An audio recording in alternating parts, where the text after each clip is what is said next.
TBS মার্কেটসের আজকের পর্বে সবাইকে স্বাগতম। দর্শক, ঈদের আগে আগে 1-2 সপ্তাহ বেশ ভলাটাইল যাচ্ছে শেয়ার বাজারে। বিনিয়োগকারীরা যথেষ্ট টেনশনে আছেন। এই শেয়ারের দাম বেড়ে যাচ্ছে, এই কমে যাচ্ছে, আসলে কোন দিক যাচ্ছে কিছু বোঝা যাচ্ছে না। তো একটা এই অনিশ্চয়তা এবং মানসিক চাপ, এই সময়ের মাঝখানে আজকে আমাদের আমন্ত্রিত অতিথি হয়ে এসছেন ঢাকা স্টক এক্সচেঞ্জের পরিচালক জনাব শাকিল রিজভী। তিনি দীর্ঘমেয়াদী ভ্যালু ইনভেস্টর হিসাবে এই বাজারে অত্যন্ত সুপরিচিত।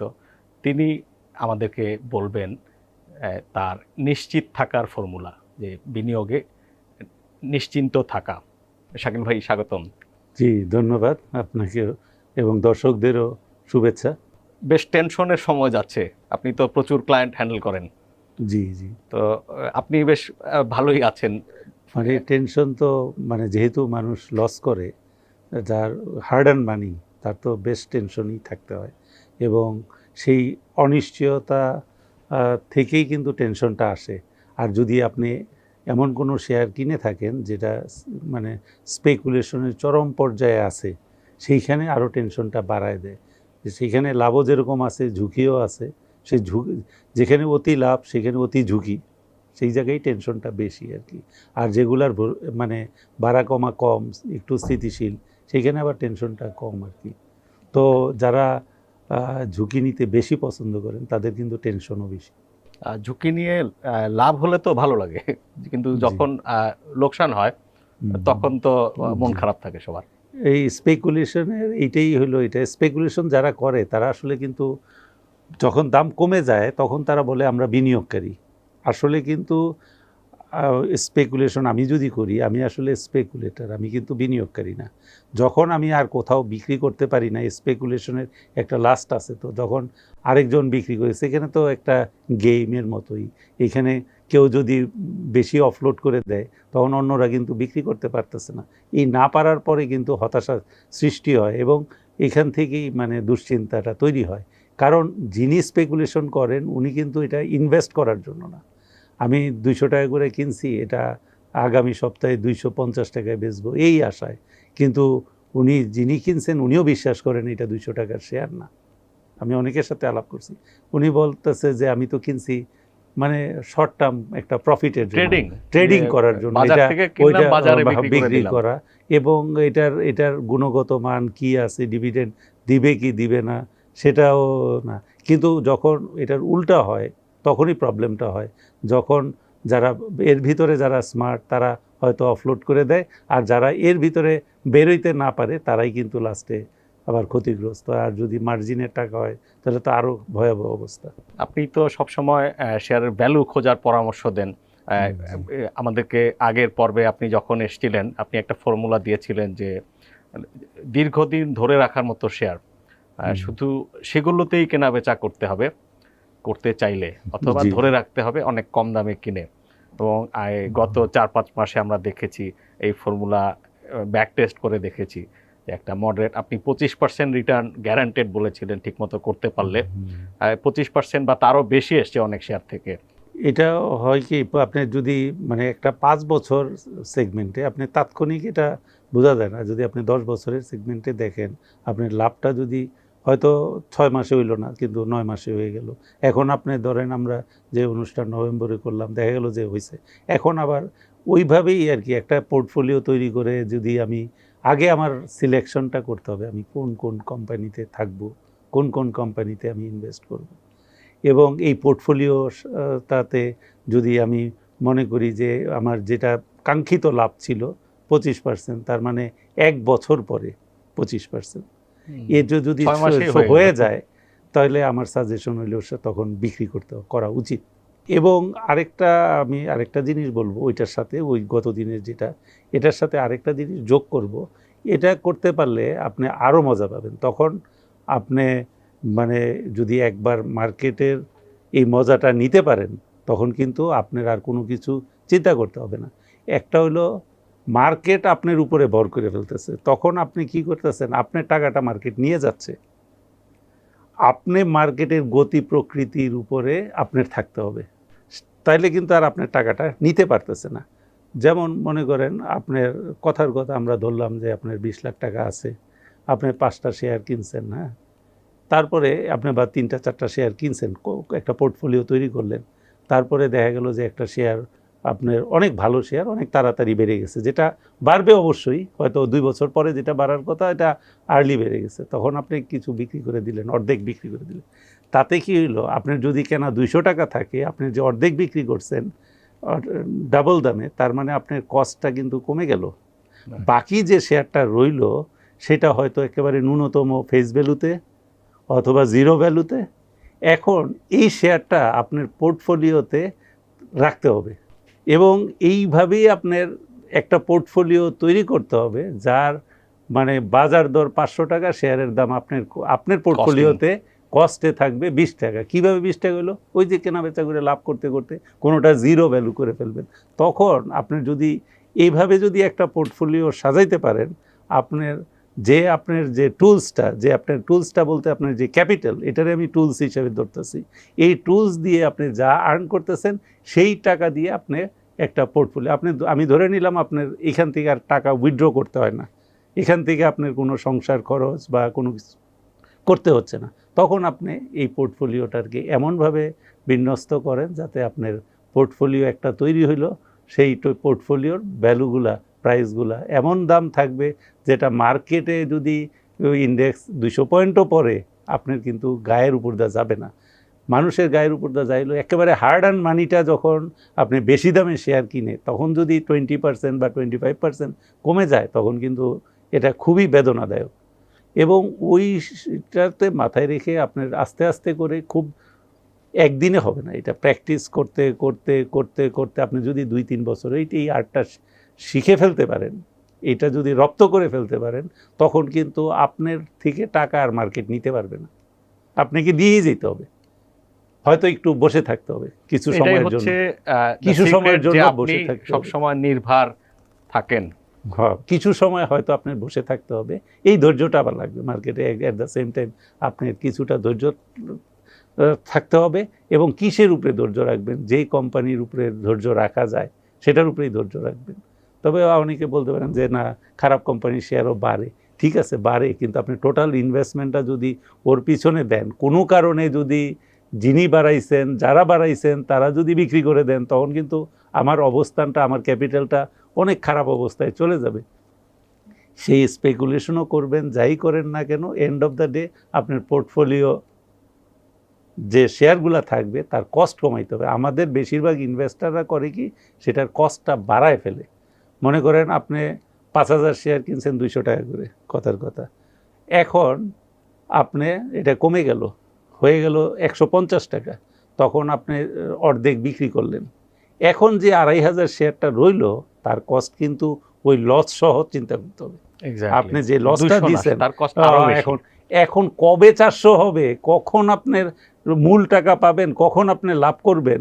আর এই যে আমি যে ভিতরে যে আমার যে লসটা হইল, ইন্ডেক্স যাই হোক না কেন, কিন্তু আমার কিন্তু রিপেয়ার হবে না। আমরা বলতে পারি যে এইটা করেন, ওইটা করেন, সরকার এইটা করলে ইন্ডেক্স বাড়বে, সেটার সাথে এইটার আমার যে পার্সোনাল যে লস, এটা কিন্তু রিপেয়ার হচ্ছে না, খুবই এটা। সুতরাং মানে যেটা বলতেছে যে স্টপ লস, ঠিক আছে, স্টপ লস করবেন আপনি। ওই ধরনের ব্যাপক যদি লস করে ফেলেন, যেটারে স্টপ লস বলে আপনার ক্যাপিটালের অর্ধেক করে ফেললেন, আরেকটা কিনলেন সেইখানেও অর্ধেক করে ফেললেন, কি লাভ হইলো স্টপ লস করে? আপনি তো টোটালি লস। স্টপ লসটা হচ্ছে যারা আপনার শর্ট টার্ম একটা রেঞ্জ বা একটা ট্রেন্ডে ট্রেডিং করেন তাদের জন্য। তার মানে ওই আইডিয়াটা আবার সব জায়গায় প্রয়োগ করতে গেলে, যারা ট্রেডিং করতেছে, ঠিক আছে, ডেইলি অনেক ট্রেডিং, অনেক কোটি, 1 কোটি 2 কোটি টাকার ট্রেডিং করতেছে, যে আমি এটা 5% লস দিয়ে বিক্রি করে আরেকটাতে 20% গেইন করব, তার জন্য আবার ঠিক আছে, ওরা মার্কেটে স্মার্ট পিপল। হ্যাঁ, ওইটা তার জন্য বিনিয়োগকারী বলা যাবে না। কিন্তু যারা সাধারণ বিনিয়োগকারী, তারা যদি মনে করেন যে একটা জিনিস অর্ধেক দামে বেচে, তার ক্যাপিটালটা কিন্তু অর্ধেক হয়ে যাচ্ছে। সুতরাং কেনার সময় অনেক চিন্তা করে কিনতে হবে এবং আপনার পোর্টফোলিওটা সাজাইতে হবে এমনভাবে যাতে আপনার এর ভিতরে কিন্তু ভালো প্রোটিনওয়ালা শেয়ার থাকে, যেটা আপনার যত ক্রাইসিসই হোক, একটা আপনার এমন অনেক শেয়ার আছে এই স্টক এক্সচেঞ্জে, এই ঢাকা স্টক এক্সচেঞ্জে আপনার মানে 300 কোটি টাকা টার্ন ওভার হইলো, শেয়ারের দাম পড়ে না। কেন পড়ে না ভাই? ওইখানে কি হয়েছে, কি এমন আছে, কি লিকুইডিটিরও কোনো ক্রাইসিস না, পড়ে না। তার মানে এমন একটা জায়গা আছে, হয় সেই জায়গাতে এসে রেজিস্ট করে, সেটার ভ্যালু আছে, ভ্যালু আছে। সেই আপনার মতো আরেকজন শেয়ারটা এই দামে কিনে ফেলে, এরকমই ব্যাপারটা। তবে এই জিনিসগুলা মানে যদি কেউ মানে সত্যিকার অর্থে মানে ইন্টারেস্টেড হয়, আমি এই গেমটা শিখবো, এই জিনিসটা আমি জানবো এবং বুঝবো, এটার আর্টটা, অনেক ধরনের বই আছে, অনেক ধরনের, অনেকেই অনেক ভালো ভালো কথা বলতেছে, সেগুলারে যদি বাস্তব জীবনে কাজে লাগাইতে পারি, তাহলে কিন্তু আপনার প্র্যাকটিস, তো এটা যত প্র্যাকটিস করবেন ততই কিন্তু, এটা কিন্তু শুধু বইয়ের পড়লে হবে না, এটা প্র্যাকটিসও করতে হবে। এক্স্যাক্টলি, আপনি আপনার নিজের জীবনে এই চর্চা করেন, এই জন্য আপনি সবার শ্রদ্ধার পাত্র। আপনি এমন সময় শেয়ার কেনেন, খুবই মন্দার সময়ে, যেটা ওয়ারেন বাফেটের শিক্ষা। তখন হয়তো এই শেয়ারগুলোর দিকে কেউ তাকায় না যে এই শেয়ার কবে লাভে আসবে বা এই শেয়ার কবে দাম বাড়বে, বরঞ্চ না কিনি। যেমন আপনি 2টা লিস্টেড কোম্পানির পরিচালক, আমরা শুনবো যে আপনি এই শেয়ারগুলো কবে এন্ট্রি নিয়েছিলেন, কিসের ভিত্তিতে এই কোম্পানিগুলো ইনভেস্টমেন্ট ডিসিশনটা আপনি নিয়েছিলেন। যেমন আমরা Bangladesh general insurance company, one of the pioneering non life insurer in private sector, এইটার গল্পটা যদি আমাদের বলেন। আসলে হয় কি, আমি যখন শেয়ার কিনছি বা এই কোম্পানির ডাইরেক্টর হওয়ার জন্য কিন্তু আমি কিনি নাই। আসলে দেখলাম যে কোম্পানি মোটামুটি ভালো ডিভিডেন্ড দেয়, তো এত কম প্রাইস, তখন মনে হয় 16 টাকা 15-16 টাকা। কত সালের ঘটনা এটা? তো বেশি দিন আগে না, এরকম না যে 20 বছর, এটাই তো 14-15 এরকম সময়। এক সময় ছিল না, অনেক কম দাম ছিল, ওই ফেস ভ্যালুর কাছাকাছি, অ্যারাউন্ড ফেস ভ্যালুর থেকে। এখন আপনি যদি একটা কোম্পানির পেইড আপ ক্যাপিটাল যদি 54 কোটি হয়, তার যদি ফেস ভ্যালুর 1.5 গুণ বাড়ে, তার মানে ডাবলও না, তার মানে 80-90 কোটি টাকায় একটা ব্র্যান্ড ভালো কোম্পানি, আপনি যদি কল্পনা করলাম আমি সব শেয়ার কিনবো, তাহলে দেখা যায় যে এই কোম্পানিটার যে এফডিআর, যে রিজার্ভ, যে গুডউইল, সব কিছু হিসাব করলে যে সম্পত্তি হয়তো 300 কোটি বা এরকম, এটা 400 কোটি এরকম হইতে পারে। কিন্তু সেটা যদি মানে কমে পাওয়া যায়, তাহলে কিনে রাখা, কোনো একটা সময় হয়তো এটার মূল্যায়ন হবে, আজকে হয়তো মূল্যায়ন হচ্ছে না, এই চিন্তা করেই কিনছি। তখন কিনতে কিনতে দেখে আরও দেয়, দিতে দিতে তখন ছাড়া কেউ কেনে না, কেউ কিনে না। আবার অনেকে বলে ভাই কোনটা কিনবো, যদি বলি না আইটেম চায়, এরা এইগুলা পছন্দও করে না, সুতরাং আর বলিও না কেউ এইগুলা। সেই জন্য কিনতে কিনতে তখন দেখলাম যে মোটামুটি অনেক শেয়ার, তখন একটু যোগাযোগ করে যে তাহলে দেখি কোম্পানি ডাইরেক্টর হওয়া যায় কিনা, এইরকম আর কি ব্যাপার। তবে ডাইরেক্টর হওয়ার উদ্দেশ্যে কেনা হয় না। নিঃসন্দেহে এই কোম্পানির জন্য ভালো আপনার মতো একজন বিচক্ষণ মানুষ তাদের পরিচালনা পর্ষদে আছে।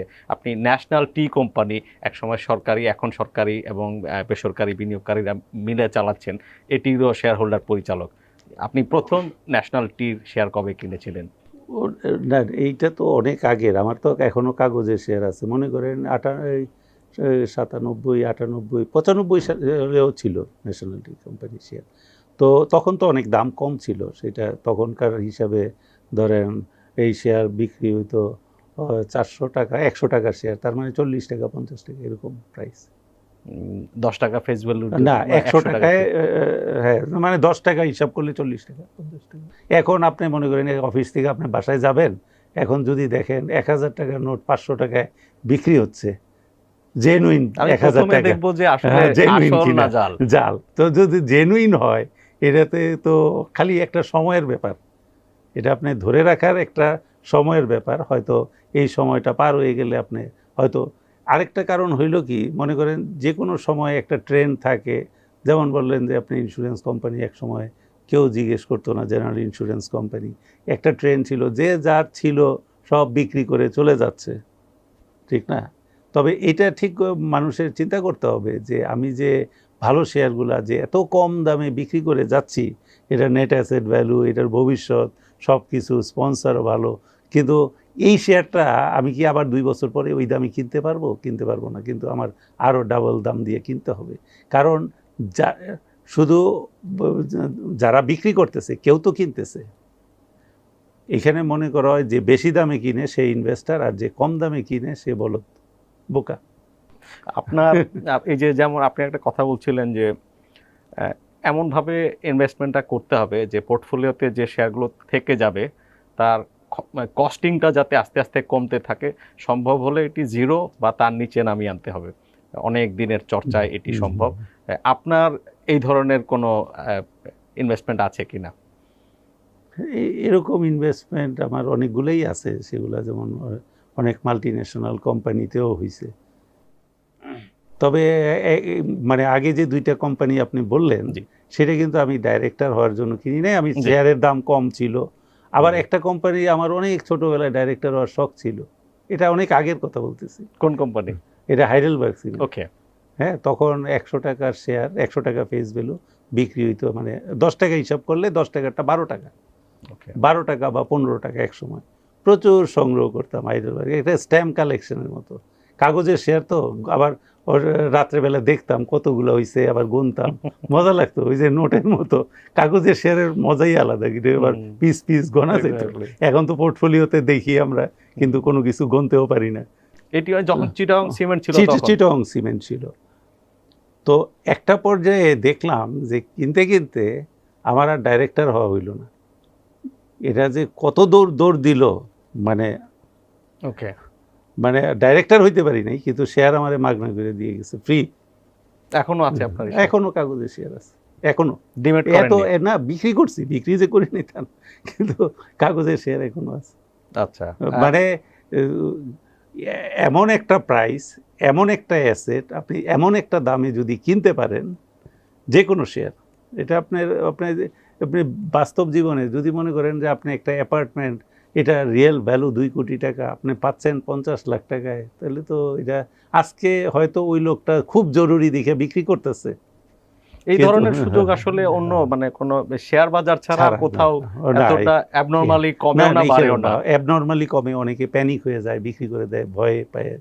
কিন্তু আসলে এটা কিন্তু ভয় পাওয়ার কিছু নেই। আপনি তো একটা অ্যাসেটই কিনছেন, এটারে মানুষ অ্যাসেট মনে করে না, এটারে মানুষ মনে করে একটা তাস খেলা বা জুয়া বা এই ধরনের আছে, ফ্লেভার আছে, বাট এটারে আপনার ইনভেস্টমেন্ট, তো এটারে তো আপনি তাস বলতে পারেন না বা জুয়া বলতে পারেন না। এটার একটা ফ্লেভার আছে, স্পেকুলেশন আছে, সেটা থাকবেই, সবসময় থাকবে। আর এটাই বিউটি, কিছু স্পেকুলেটরও থাকবে। কিন্তু আবার অনেকেই কিন্তু একটা ভুল ইন্টারপ্রিটেশন দেয় যে আমাদের মার্কেটে ট্রেডারই সব, কেউ বিনিয়োগ করে না। আমি বলবো তার উল্টা। তা আপনি দেখলাম একজন বলল যে এখানে 95%ই বলে ট্রেডার। না, এখানে ম্যাক্সিমামই ইনভেস্টার, কারণ টোটাল বাজার মূলধনের আপনি কত পার্সেন্ট ট্রেড হয়? এক্স্যাক্টলি, বরং আমি মনে করি ট্রেডারের সংখ্যা এখানে ট্রেড হয়, আমরা অনেক পিছিয়ে ট্রেডিং এ আমরা পিছিয়ে, একেবারে রাইটলি সেই। আপনার এখানে আপনার যে বাজার মূলধন তার কত পার্সেন্ট? এটা তো 0.001%। 1000 কোটি টাকার লেনদেন যদি হয়, যদি 1 লাখ কোটি টাকা বাজার হয়, তাহলে তো এটা খুব একটা বেশি লেনদেন হইল না, এটা আর একটু বেশি। 7 লাখ কোটি টাকা এখন 7 লাখ কোটির থেকে যদি আপনার 800 কোটি টাকা ট্রেডিং হয়, তাহলে যারা বলে যে এখানে শুধু ট্রেডার, তারা আসলে ভুল বলে। আসলে ওই যে সংখ্যাগরিষ্ঠ মানুষ যারা, যাদেরকে অ্যাক্টিভ দেখা যায়, মানে বেশিরভাগই হাসি কান্না এগুলো যেগুলো নিয়ে আমরা সব সময় চারদিকে দেখি আর কি, যে কারণে আপনার স্পেকুলেটর, আপনি যদি বলেন 7 লক্ষ কোটি টাকা মানে বাজার মূলধন, সেটা যদি আমি 6 লক্ষ কোটি টাকাও ধরি, তার মধ্যে যদি 800 কোটি, এটা একেবারে ইনসিগনিফিকেন্ট। এই ট্রেডিংটা আরও স্পেকুলেশন থাকা উচিত।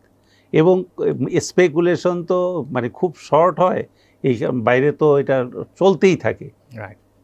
এইখানে তো একটা স্পেকুলেশনের পরে আরেকটা স্পেকুলেশন শেষ হয়ে যায়, এই জন্য স্পেকুলেটরের সংখ্যাও কম, ট্রেডারের সংখ্যাও কম। বাইরে তো টু ওয়ে ট্রেডিং হয়, এবং এমনভাবে মানে মানে পিকচারটা দেওয়া হয় যে যারা ট্রেড করে তারা মনে হয় ভিলেইন। এটা না, which is very unfair. Trading করে এটা একটা আর্ট, সে শিখতেছে বা করতেছে, কেউ লস করতেছে, লাভ করতেছে, এইটারেও অ্যাপ্রিশিয়েট করতে হবে। এখানে বরঞ্চ বেশি সম্মানিত হয় যারা শেয়ার ম্যানিপুলেট করে, তাদেরকে শ্রদ্ধা করে মানুষ। হ্যাঁ, শ্রদ্ধা করে। যে স্পেকুলেটর, সেও মার্কেটের জন্য দরকার যে ইনভেস্টার তো আমাদের রাইট 99%ই তো ইনভেস্টমেন্টেই আছে। রাইট রাইট আপনার 6 লাখ কোটির 99%ই তো ইনভেস্টমেন্টে, কয়টা ট্রেডিং হয়। রাইট। এবং এখন তো ফ্লোর প্রাইসের কারণে অনেক শেয়ার, ব্যাংকের শেয়ারগুলো ট্রেডই হচ্ছে না। ভালো সম্পদ ডিসকাউন্টে, যথেষ্ট ডিসকাউন্টে পেলে হ্যাঁ, ভালো হাতে নিয়ে রাখতে হবে এবং এমন ভাবে রাখতে এটা পোর্টফোলিওতে দীর্ঘদিন ধরে নার্চার করতে হবে হবে যাতে এবং কস্টিং কমতে থাকে। এবং This is- শেয়ারের সংখ্যা বাড়াইতে হবে, শেয়ারটা রাখতে হবে। কারণ হইলো মানে এই করতে করতে একটা সময় কিন্তু আপনার শেয়ারটা 3 গুণ হয়ে যায়। তখন যদি আপনার কাছে ক্যাশ টাকা থাকে, আপনি কিন্তু 3 গুণ পিছিয়ে গেলেন। True. মনে করেন আপনি সব সময় নিরাপদ থাকতে চান, 1 কোটি আছে, আপনি শেয়ার ধরেন আর ছেড়ে দেন, আপনার সাথে কোনো শেয়ার থাকবে না, পোর্টফোলিও জিরো করে নেন, সব এমনি এমনি করেন, তাহলে কিন্তু কিন্তু কিন্তু যখন আপনার বাড়বে তখন আপনি কি বেচবেন? টাকা তো আর বেচতে পারবেন না, True. ওইটার তো আর প্রাইসিং হবে না, টাকা তো টাকাই। আবার উল্টোটা করা যাবে না, যখন কমবে তখন বেচা যাবে না, যখন হ্যাঁ। বাড়বে তখন কেনা যাবে না। অবশ্যই অবশ্যই। আপনি যখন চিটাগং সিমেন্টের কথা বললেন যে এখন বাজারে এই লাস্ট কাপল অফ ডেজ আপনার অ্যাকুইজিশনের একটা জ্বর যাচ্ছে বাজারে, যে একটা কোম্পানি খুবই খারাপ পারফর্ম করছিল, নন পারফর্মিং ছিল, বন্ধ হয়ে গেছিল, কোনো একটা ইনভেস্টর আপনার এসে অ্যাকোয়ার করে তাকে আবার প্রোডাকশনে ফিরিয়ে এনেছে, তার শেয়ারের প্রাইস বেড়েছে এবং যতটুকু হয়তো বাড়া উচিত তার চেয়ে বেশিই বেড়েছে, আপনি আমার চেয়ে ভালো বলতে পারবেন। তো এরকম যত প্রবলেম ট্রাবলড কোম্পানিজ আছে মার্কেটে, তাদের শেয়ারের খুব ডিমান্ড দেখা যাচ্ছে। তাই আপনি এটাকে কিভাবে দেখছেন? বাইরে তো অ্যাকুইজিশন হইলে শেয়ারের দাম বাড়ে, বিদেশেও। এখন এই অ্যাকুইজিশনটা কে করতেছে সেটার উপরে নির্ভর করে। যদি মনে করেন যিনি নিচ্ছেন ওই বিজনেসে সে যদি এক্সপার্ট হয়, সে যদি নেয় তাহলে অবশ্যই ভালো। কারণ এই কোম্পানিটা যদি, যে রুগ্ন কোম্পানি যেটা বন্ধ হয়েছিল, সেটারে যদি মানে গো লাইভে নিতে পারে, তাতে করে তার যে আগের শেয়ার হোল্ডাররা ভালো দাম পাইলো, কোম্পানি একটা ডিভিডেন্ড দিতে পারবে, দেশের জন্য ভালো, কোম্পানির মানে যারা কাজ করে তাদেরও একটা জীবিকার জায়গা তৈরি হইলো। তাহলে বন্ধ কোম্পানি যদি গুড এন্টারপ্রেনার নিয়ে এটারে যদি চালু করতে পারে তাহলে তো খুবই গুড নিউজ, এবং এটা হইলে খুবই ভালো। এবং বাইরের দেশে কিন্তু তাই হয়, অনেক কোম্পানি দেখা যায় যে একজনরে নিয়ে গেছে এবং তারপরে কোম্পানিগুলো কিন্তু তখন যদি খারাপ হয়, তখন মনে করেন যে আসলে ব্যবসার উদ্দেশ্যে না, জাস্ট আমি এটা নিলাম, নিয়ে শেয়ারের দাম বাড়াইলাম, বিক্রি করে দিলাম, এই কোম্পানিটারে আসলে সুস্থ করার জন্য না, তাইলে কিন্তু আবার এটার আবার একটা খারাপ মানে কম দামে শেয়ার কিনলাম, একটা যে টার্ন অ্যারাউন্ডের স্টোরি আপনার একটা গল্প আমি তৈরি করলাম, গল্প তৈরি করে শেয়ারগুলো হাই রেটে বিক্রি করে চলে যাওয়া, যেটা এই জায়গাটায় আমাদের যারা ইনভেস্টর নতুন যারা এই কিনবেন তাদের একটু সতর্ক থাকতে হবে যে যারা এই মানে যারা নিচ্ছেন তারা কতটুকু পারফর্মিং, তাদের অ্যাকশন প্ল্যান কিভাবে বাস্তবায়ন হয়, তাদের অতীত ট্র্যাক রেকর্ড কি। তাইলে যদি তারা ভালো হয় তাহলে কিন্তু আবার অনেক ভালো হওয়ার সম্ভাবনা আছে। আচ্ছা, এখন যেমন বাজারে দেখা যাচ্ছে যে যেটি হবে বলে শোনা যাচ্ছে, তার যে আপনার পিয়ার অ্যানালিসিস করলে দেখি যারা করছে, পারফর্ম করছে, তাদের শেয়ারের চেয়ে আপনার হবে কোম্পানির শেয়ারের দাম বেশি বেড়ে যাচ্ছে। মানে যেটা অলরেডি, যে কোম্পানিগুলো অলরেডি লাভ করে, জি, আর ও ভবিষ্যতে করবে, জি, মানে স্পেকুলেশনের মাত্রায় মানে চূড়ান্ত পর্যায়ে চলে গেছে। যে মনে করেন 10 বছর পরে যে লাভ করবে সেই হিসাব করে আজকেই প্রাইস হয়ে যাওয়া, এইটাই তো মিন করতেছেন। রাইট রাইট রাইট, এইটাই মিন করতেছেন, যেটা মানে লাভ করবে, আর্নিং পার শেয়ার হবে, তার এইটা হবে, সেটা যেটা 10 বছর পরে আজকেই যদি হয়ে যায় তাহলে মাঝখানে একটা কারেকশন তো হবে সেইখানে। মানে যদি মানে একেবারে যেইভাবে অনুমান করতেছেন সেইভাবে যদি না হয়, সেইখানে তো একটা প্রাইসের কারেকশন হবে।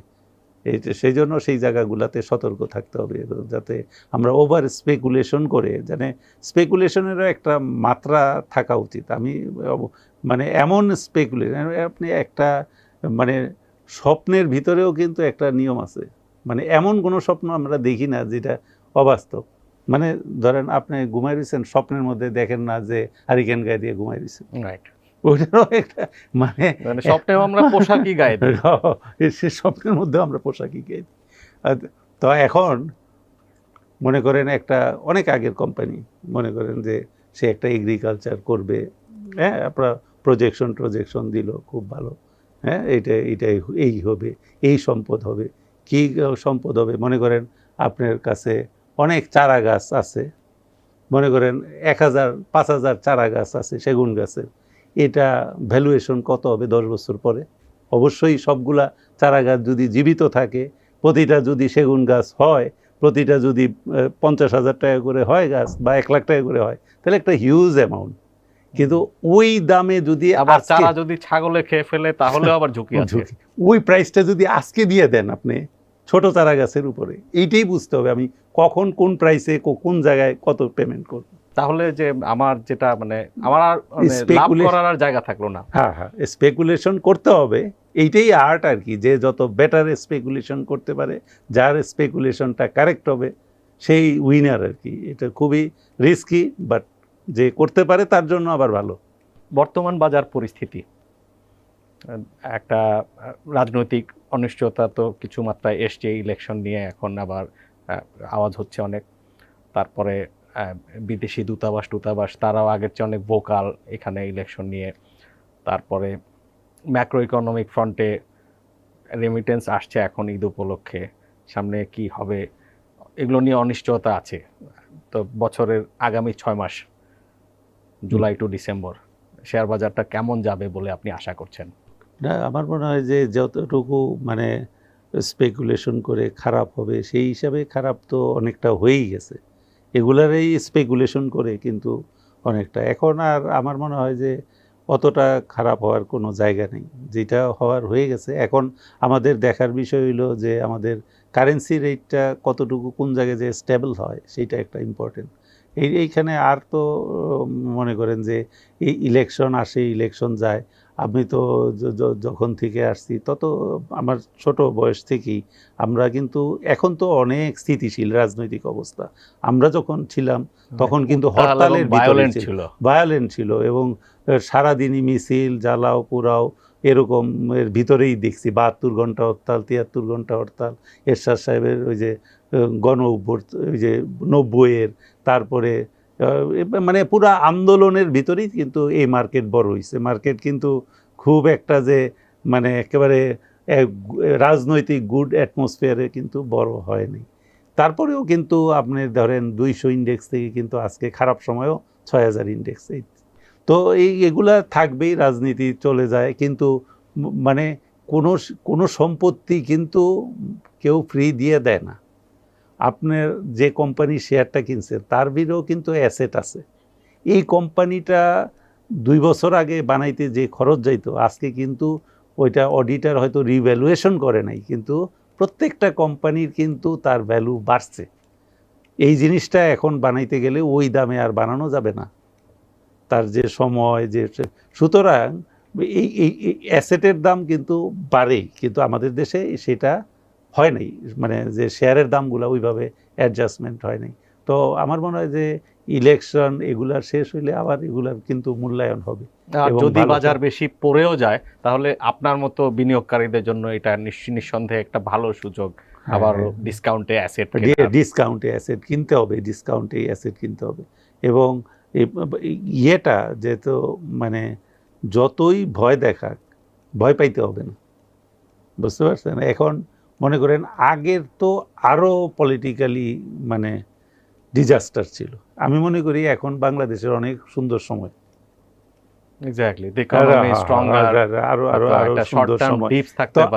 আমরা তো আশা করি আগামী 10 বছরে বাংলাদেশের অর্থনীতি আরো বেটার হবে।